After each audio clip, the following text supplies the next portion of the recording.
fiesta en Culiacán terminó antes de lo previsto, y no precisamente porque los asistentes quisieran retirarse temprano, sino porque un operativo quirúrgico liderado por las fuerzas de seguridad cayó como un balde de agua fría sobre los Chapitos. El objetivo no era cualquiera: el contador, el cerebro financiero del cártel de Sinaloa. Sí, ya sabemos que cada cierto tiempo el gobierno presume grandes capturas, pero esta vez fue diferente. No se trataba de un sicario cualquiera ni de un lugarteniente de poca monta. Cayeron sobre el hombre que manejaba los millones, los sobornos y la estructura financiera que mantenía al cártel en movimiento. No hablamos de alguien que simplemente apretaba el gatillo, sino del tipo que aseguraba que los sicarios tuvieran con qué hacerlo. Sin embargo, un golpe de esta magnitud no podía quedar sin respuesta. En cuestión de horas, Culiacán se convirtió en un campo de batalla. Bloqueos, autos incendiados y sicarios patrullando las calles intentando rescatar a su preciado tesorero. Y no era para menos, porque la captura de este personaje representaba una herida profunda en el bolsillo del cártel. No importa cuántos fusiles tengan, sin dinero el negocio se tambalea. Aquí es donde la historia se pone interesante. Mientras algunos celebraban la captura, otros sabían que esto era solo el inicio de algo más grande. ¿Realmente este golpe debilita a los Chapitos? ¿O es solo otro episodio en el eterno juego del gato y el ratón entre el narco y las autoridades? Después de todo, hemos visto este tipo de operativos antes y sabemos cómo suelen terminar, con el gobierno asegurando que es un gran avance y el cártel adaptándose al cambio. Y es que si algo han demostrado los cárteles mexicanos, es su capacidad para sobrevivir, reinventarse y seguir operando, incluso cuando sus líderes caen. Lo vimos con la captura de Joaquín El Chapo Guzmán. El cártel siguió funcionando. Ocurrió lo mismo con la detención de grandes operadores financieros en el pasado, y aún así, la maquinaria del crimen organizado no se detuvo. Pero hay una diferencia clave en esta ocasión. La ofensiva está dirigida por Omar García Harfuch, un hombre que ha demostrado ser el peor dolor de cabeza para los Chapitos. Su estrategia no es solo cazar líderes, sino desmantelar la estructura económica y logística que mantiene en pie al cártel. Golpear donde realmente duele. Y con la captura de El Contador, lo ha logrado. Claro, la pregunta que sigue en el aire es: ¿será suficiente? Porque si bien esta captura ha generado un terremoto dentro del cártel de Sinaloa, no es la primera vez que las autoridades capturan a un pez gordo, y sin embargo, el negocio sigue funcionando. Así que, pónganse cómodos, porque hoy en Narcocanal vamos a desmenuzar todo lo que ocurrió, desde el momento en que las fuerzas de seguridad identificaron a El Contador, su captura, la brutal reacción del cártel y lo que esto significa en la guerra contra el crimen organizado. Bienvenidos a la historia detrás del golpe que sacudió a los Chapitos. En este tipo de casos, ni los sicarios ni las autoridades suelen tener paciencia. Pero esta vez, las fuerzas de seguridad decidieron jugar el juego largo. Durante meses, agentes de inteligencia siguieron cada movimiento de El Contador. Drones, cámaras ocultas, escuchas telefónicas. Todo un Big Brother criminal montado sobre la operación financiera de los Chapitos. Y vaya que valió la pena. El Contador no era un sicario más. No era el tipo que salía en videos disparando al aire ni dando órdenes a grupos armados. Su poder estaba en los números. Conocía cada cuenta, cada ruta del dinero sucio, cada soborno que mantenía la maquinaria del cártel en marcha. Capturarlo no solo significaba quitarle a los Chapitos un administrador, sino desmantelar la estructura financiera que les permitía operar con impunidad. Pero capturarlo no era tan fácil como parece. No se trataba de entrar, romper la puerta y ponerle las esposas. El Contador se movía con cautela, con una red de seguridad que incluía guardaespaldas entrenados, tecnología de rastreo y un sistema de vigilancia en cada propiedad donde se refugiaba. Por eso el operativo tuvo que ser meticulosamente planeado. Durante semanas, los equipos de inteligencia mapearon su rutina, descubrieron sus horarios, identificaron a las personas que lo visitaban y, lo más importante, encontraron su punto débil. Una casa en una exclusiva zona residencial de Culiacán que usaba como centro de operaciones. La madrugada de la captura no fue casualidad ni un golpe de suerte. Era el resultado de una estrategia quirúrgica bien calculada. Un convoy de vehículos blindados irrumpió en la zona con precisión milimétrica. La noche se iluminó con el resplandor de los reflectores y el ruido de los helicópteros que sobrevolaban la escena. Los sicarios que protegían la casa no tardaron en responder. Se desató un infierno de balas. AK-47, AR-15 modificados, incluso granadas de fragmentación. Pero el factor sorpresa estaba a favor de las fuerzas especiales. Apenas habían salido al combate cuando ya estaban rodeados. Los comandos avanzaban con rifles FX-05, escudos balísticos y visores nocturnos, superando a los sicarios con entrenamiento táctico y equipo superior. En cuestión de minutos, las calles de la lujosa colonia pasaron de ser un paraíso inmobiliario a un campo de guerra. Dentro de la casa, el caos era total. El contador intentaba desesperadamente destruir documentos, quemar archivos, romper teléfonos y computadoras. Sabía que, más allá de su captura, la verdadera amenaza era la información que poseía. Las fuerzas de seguridad no tardaron en entrar en el inmueble. Tras someter a los últimos sicarios, en cada habitación encontraron indicios del poder económico que manejaba.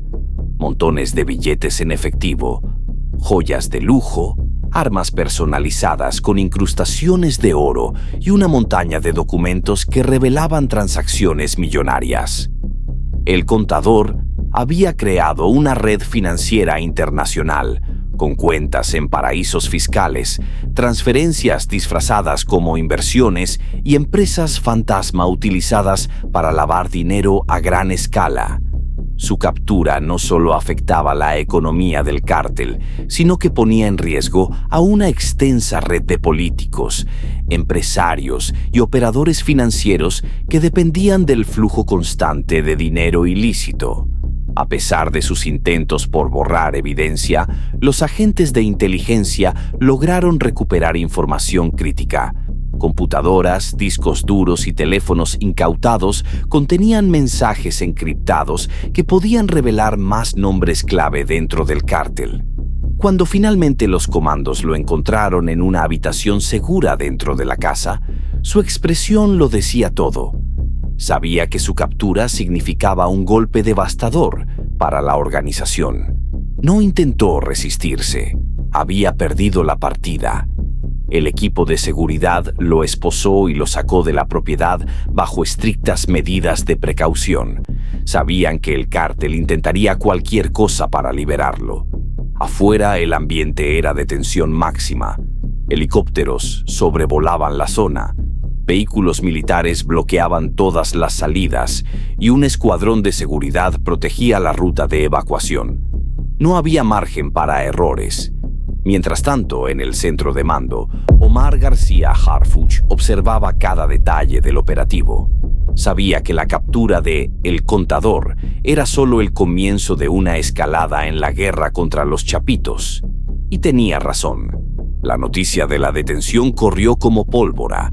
En cuestión de minutos, Culiacán se convirtió en un escenario de guerra. Camionetas con sicarios armados tomaron las calles, incendiaron vehículos y establecieron retenes improvisados para frenar el avance de las fuerzas federales. Pero la estrategia del gobierno estaba clara. No iban a ceder terreno. El convoy con El Contador salió de la zona en medio de un despliegue sin precedentes. Las balas comenzaron a sonar de nuevo. Los chapitos no tardaron en responder. Bloquearon las principales avenidas, desataron enfrentamientos y sembraron el pánico en la ciudad. Sabían que la detención de su principal operador financiero ponía en jaque a toda la organización. Mientras tanto, en un lugar secreto, los analistas de inteligencia comenzaron a revisar cada documento, cada archivo, cada transacción encontrada en la casa. Sabían que allí había información clave para golpear aún más fuerte. La pregunta ahora era: ¿podría el gobierno aprovechar este golpe para desmantelar la red financiera de los Chapitos? Porque si algo estaba claro, era que la guerra no había terminado. El contador estaba tras las rejas, pero su captura no significaba el fin del cártel. Solo era un nuevo capítulo en una batalla que estaba lejos de acabar.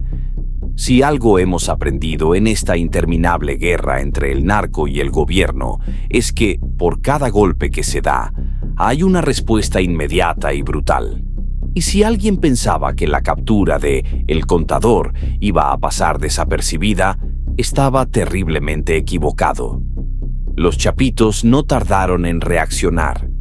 En cuestión de horas, Culiacán pasó de ser una ciudad relativamente tranquila a convertirse en una zona de guerra.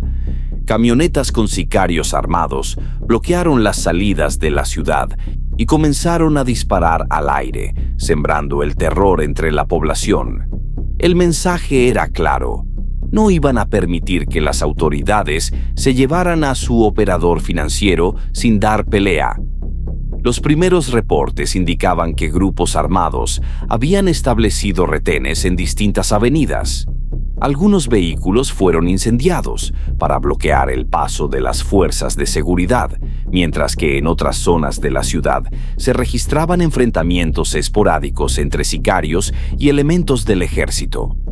La gente comenzó a resguardarse en sus casas, cerraron negocios y se suspendieron actividades en escuelas y oficinas. A medida que pasaban las horas, el nivel de violencia aumentaba.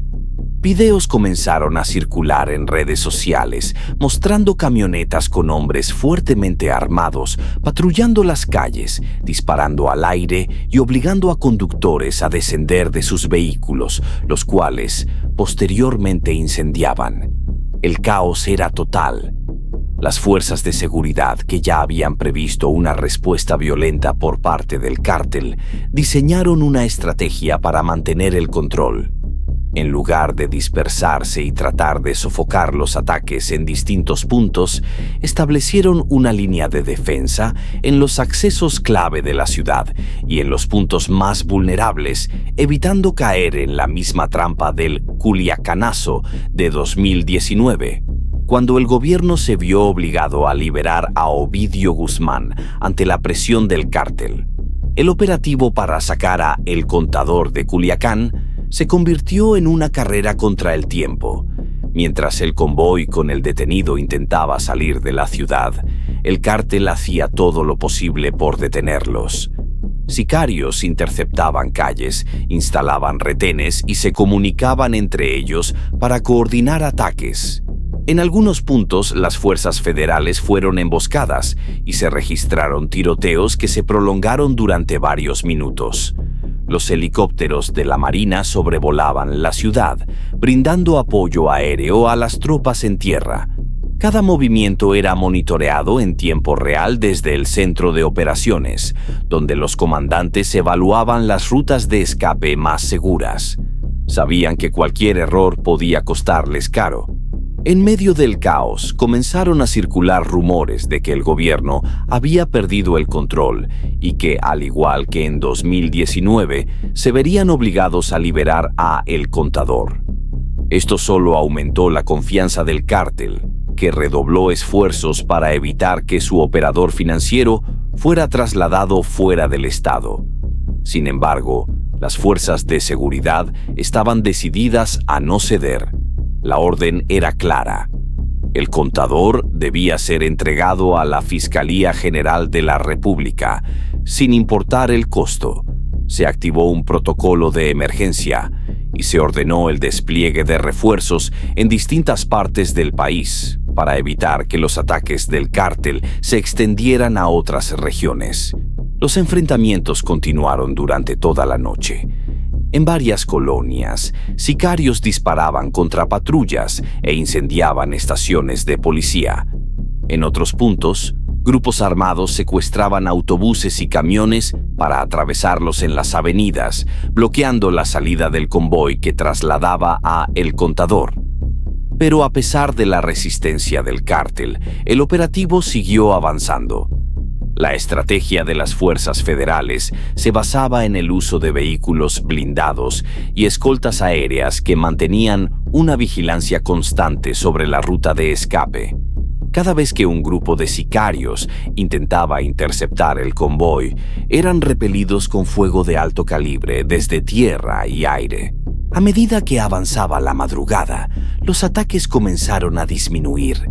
Los sicarios que aún quedaban en las calles recibieron órdenes de replegarse, pues la prioridad ya no era rescatar a El Contador, sino minimizar las bajas dentro de la organización. En algunos puntos los enfrentamientos continuaron, pero poco a poco la ciudad comenzó a recuperar cierta calma. El convoy finalmente logró salir de Culiacán y se dirigió hacia una base militar en un estado vecino, donde se reforzó la seguridad antes de trasladar a El Contador a la Ciudad de México. La noticia de su captura y traslado fue confirmada por las autoridades en una conferencia de prensa al día siguiente. Mientras tanto, en Culiacán aún se registraban algunos disturbios menores. A pesar de que el gobierno logró cumplir su objetivo, la reacción del cártel demostró que su poder seguía intacto. En cuestión de horas, fueron capaces de paralizar una ciudad entera, coordinar ataques simultáneos y desafiar abiertamente al Estado. El mensaje que enviaron fue claro. Aunque hubieran perdido a su operador financiero, la estructura del cártel seguía en pie y estaban dispuestos a defender su territorio con sangre. Los siguientes días estuvieron marcados por un ambiente de tensión. Aunque la situación en Culiacán volvió a la normalidad, la posibilidad de nuevos ataques seguía latente. Los chapitos no se quedarían de brazos cruzados tras la captura de uno de sus hombres más importantes. Las autoridades reforzaron la seguridad en la región, enviaron más elementos del ejército y establecieron retenes en las carreteras para evitar cualquier intento de represalia. Sin embargo, sabían que esto solo era una solución temporal. El verdadero reto era desmantelar la estructura del cártel y evitar que otro operador tomara el lugar de El Contador. Pero esa es la gran pregunta. ¿Realmente la captura de un solo hombre puede debilitar a un cártel con tantos recursos y conexiones? La historia nos ha demostrado que cada vez que un líder cae, hay otros listos para ocupar su lugar. Y aunque la captura de El Contador representa un golpe importante, no significa el fin de los chapitos. Por ahora, el gobierno celebró la operación como un éxito, pero en los pasillos del poder, los altos mandos sabían que esto era solo el comienzo de una nueva escalada de violencia. Porque si hay algo seguro en esta guerra, es que aún no ha terminado. La captura de El Contador fue un golpe fuerte para los chapitos, pero en el mundo del narcotráfico, perder a un operador no significa el fin de la organización. En realidad, es más bien un problema temporal. Cada vez que un líder cae, el cártel se adapta, reestructura sus operaciones y encuentra una manera de seguir funcionando. No es la primera vez que pierden a una pieza clave y sin duda no será la última. El problema para los chapitos no era solo la captura en sí, sino las consecuencias que esto traía consigo. El Contador no era un sicario cualquiera. Era la persona que manejaba el dinero del cártel, lo que significa que tenía acceso a información altamente sensible, rutas de tráfico, sobornos, contactos clave y, lo más importante, la estructura financiera del cártel. Las autoridades lo sabían y por eso no iban a perder ni un segundo en interrogarlo y analizar cada documento, dispositivo y transacción que encontraron en su casa de seguridad. La información recuperada durante su captura podía cambiar el curso de la guerra contra el narcotráfico. Apenas unas horas después de la detención, un equipo de analistas de inteligencia comenzó a revisar los archivos y documentos incautados. Lo que encontraron fue una auténtica mina de oro. Listas de pagos, nombres de funcionarios corruptos, rutas de traslado de dinero y datos bancarios de cuentas utilizadas para lavar millones de dólares. El gobierno tenía dos opciones: hacer pública la información y generar un terremoto en la política y la seguridad del país, o utilizarla de manera estratégica para desmantelar la red poco a poco. Optaron por la segunda opción. Los primeros en sentir la presión fueron los empresarios y prestanombres que durante años habían servido como fachada para los negocios del cártel. Las autoridades comenzaron a congelar cuentas, embargar propiedades y citar a decenas de personas para interrogatorios. Esto, por supuesto, generó pánico en las filas del cártel. Durante años, la organización había operado con relativa impunidad, asegurando que su dinero nunca pudiera ser rastreado. Pero ahora, el gobierno tenía las herramientas para asfixiarlos económicamente y lo estaban haciendo con precisión quirúrgica. Sin dinero, el cártel enfrentaba un problema serio. La logística del narcotráfico no es barata. Se necesitan millones de dólares para sobornar a funcionarios, pagar a sicarios, comprar armamento y financiar operaciones en múltiples países. Si las cuentas bancarias comenzaban a secarse, la estructura del cártel se tambaleaba. Pero el cártel no iba a quedarse de brazos cruzados viendo cómo el gobierno desmantelaba su red financiera. La respuesta fue rápida y brutal. Durante los días posteriores a la captura de El Contador, se reportaron ataques contra agentes de la Unidad de Inteligencia Financiera, fiscales y jueces involucrados en el proceso. El mensaje era claro: si el gobierno tocaba sus finanzas, ellos iban a responder con sangre. En paralelo, la cúpula de los Chapitos entró en crisis. El temor de que El Contador hablara era real. Aunque los líderes del cártel confiaban en la lealtad de sus operadores, la historia ha demostrado que, bajo la presión adecuada, incluso los criminales más leales pueden romperse. La paranoia se apoderó de la organización. Los Chapitos ordenaron una purga interna, buscando posibles infiltrados y eliminando a cualquiera que pudiera representar un riesgo. Uno de los primeros movimientos del cártel fue reforzar la seguridad de sus principales líderes.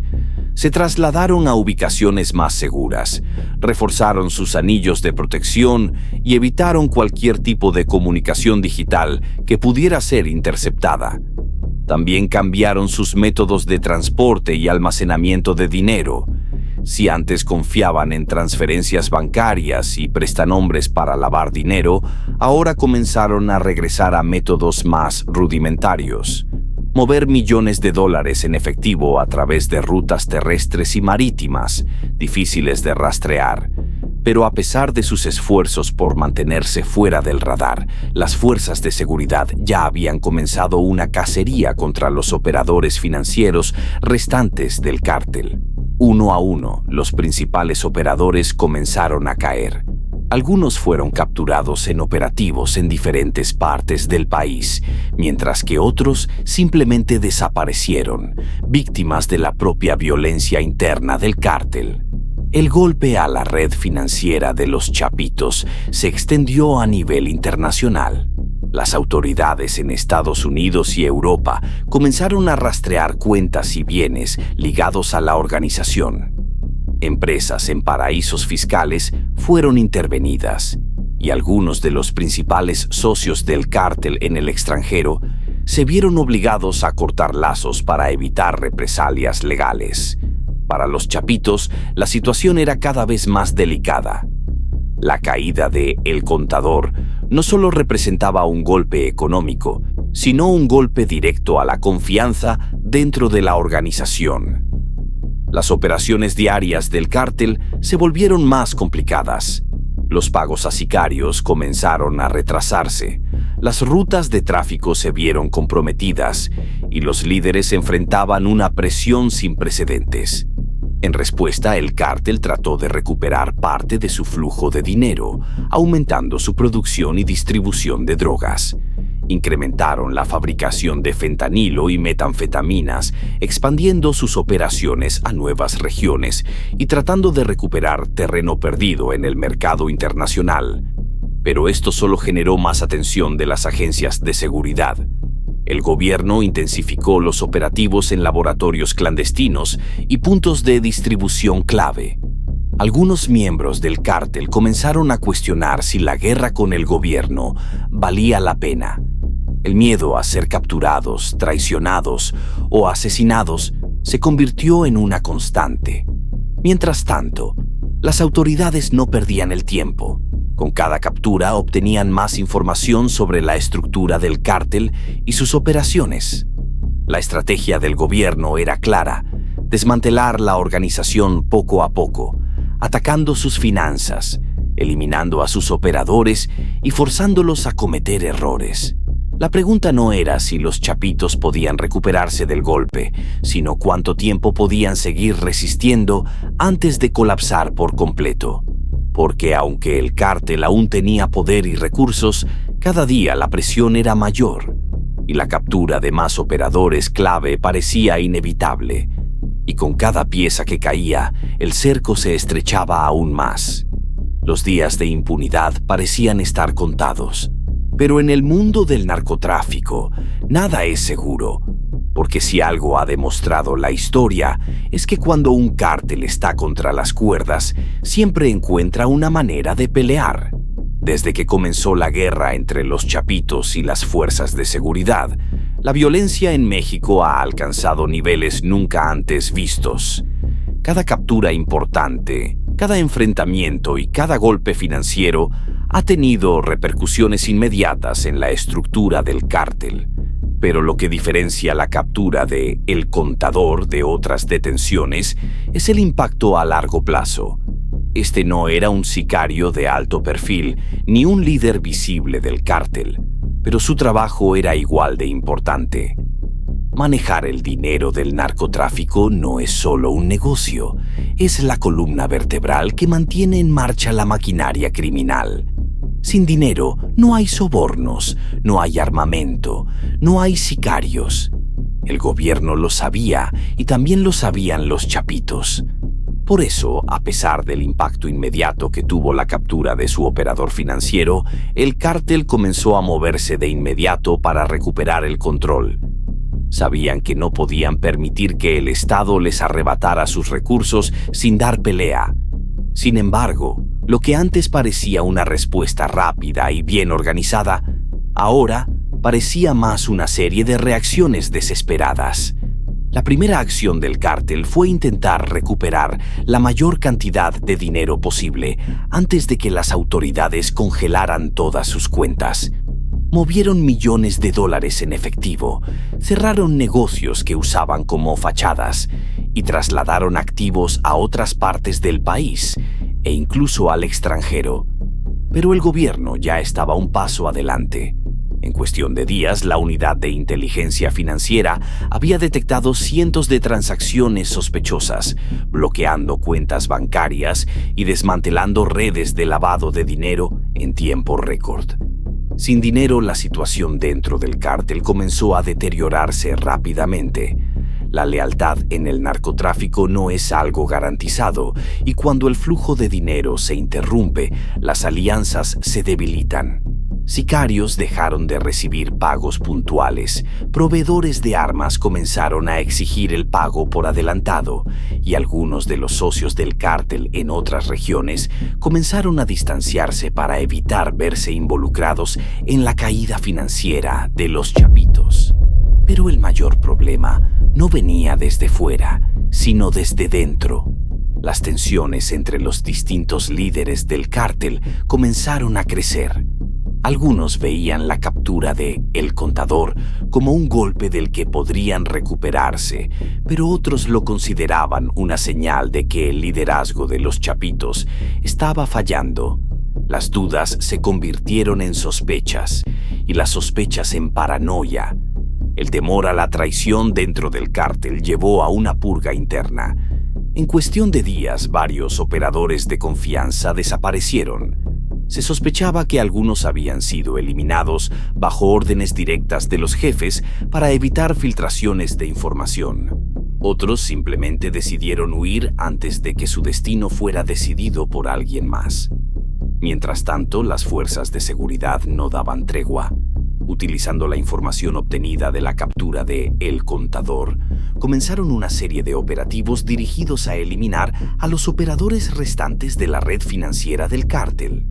En menos de un mes, más de una docena de importantes miembros del círculo financiero de los Chapitos fueron detenidos, lo que debilitó aún más la capacidad del cártel para moverse con libertad. El impacto de la caída de El Contador no solo se sintió en Sinaloa, sino en todo México. La presión sobre los Chapitos obligó a otras organizaciones criminales a replantear sus estrategias. Algunos grupos aliados comenzaron a dudar si seguir apoyándolos era una decisión acertada, mientras que cárteles rivales vieron la oportunidad perfecta para expandir su territorio. En el mundo del crimen organizado, la debilidad se paga cara. Pero aunque los Chapitos enfrentaban su peor crisis hasta la fecha, estaban lejos de estar acabados. A pesar de las pérdidas financieras, aún controlaban gran parte del tráfico de drogas en el país y tenían miles de sicarios listos para defender su territorio. Lo que estaba ocurriendo no era el final del cártel, sino su transformación para adaptarse a la nueva realidad. Los Chapitos comenzaron a descentralizar sus operaciones. En lugar de depender de un solo operador financiero, establecieron múltiples estructuras de lavado de dinero en distintas partes del país. También comenzaron a diversificar sus actividades, invirtiendo en otros negocios ilegales, como el tráfico de migrantes y la minería ilegal. Mientras tanto, el gobierno enfrentaba su propio dilema. La captura de El Contador y los golpes a la estructura financiera del cártel eran victorias importantes, pero no significaban el fin de la violencia. De hecho, en algunos lugares, la situación había empeorado. La fragmentación del cártel llevó a una lucha interna por el control, con facciones enfrentándose entre sí por el liderazgo y las rutas de tráfico. La violencia no se limitaba a los miembros del crimen organizado. Como siempre, los ciudadanos eran los que pagaban el precio más alto. Los enfrentamientos en Sinaloa aumentaron, las extorsiones se dispararon y el miedo se apoderó de muchas comunidades. La gente se preguntaba si realmente la captura de un solo hombre valía el costo de la inestabilidad que había provocado. Pero si algo quedó claro en medio de todo este caos, es que la guerra contra el narcotráfico no tiene un final claro. Cada victoria del gobierno es temporal. Cada captura es solo una pieza dentro de un juego mucho más grande. Los Chapitos, como cualquier cártel con experiencia, aprendieron a adaptarse, a resistir y a encontrar nuevas maneras de operar. La pregunta no es si el gobierno podrá derrotar al cártel, sino cuánto tiempo podrá mantener la presión antes de que surja una nueva estructura criminal con aún más poder y menos escrúpulos. Porque si hay algo que la historia nos ha demostrado, es que en México los cárteles no desaparecen, solo evolucionan.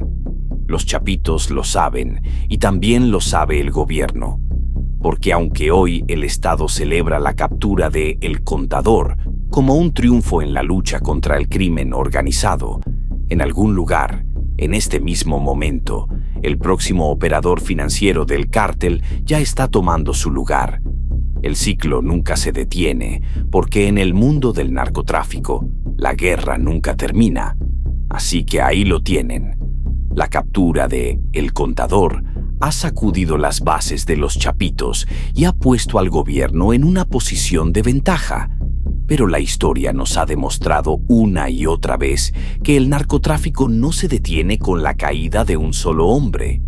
¿Logrará el gobierno mantener la presión sobre el cártel y desmantelar su red financiera por completo?